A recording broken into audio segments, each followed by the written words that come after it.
All aboard for a rebranding of Britain's railways.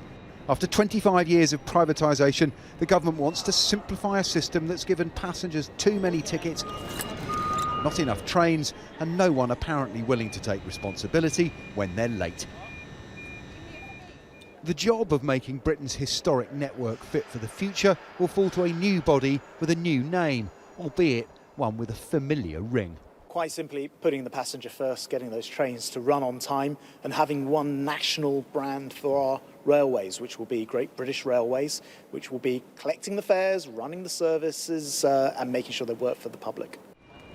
Great British Railways will take over Network Rail's responsibility for the track and stations, as well as timetable planning and ticketing, which will be run via a single branded website and offer for the first time flexible season tickets to better meet passenger demand. It's quite expensive, especially for a student. I remember the days when they were nationalised, and although they didn't run on time, I think you can improve the system. They say we put in billions. Where are you putting the billions? We don't see it on the rails.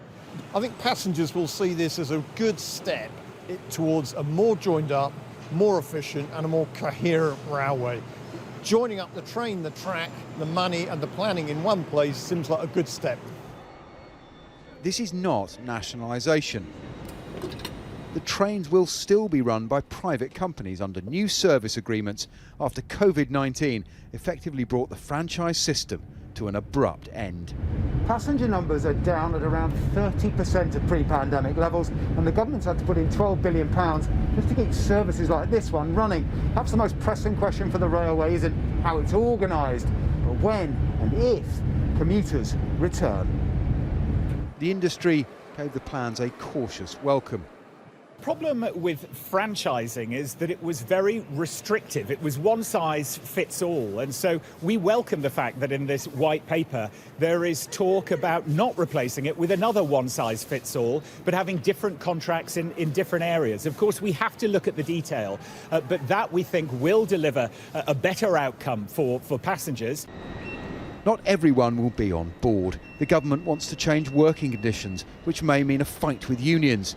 And who will bear the cost of rebuilding services remains to be seen.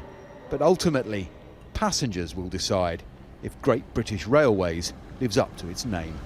Paul Kelso, Sky News.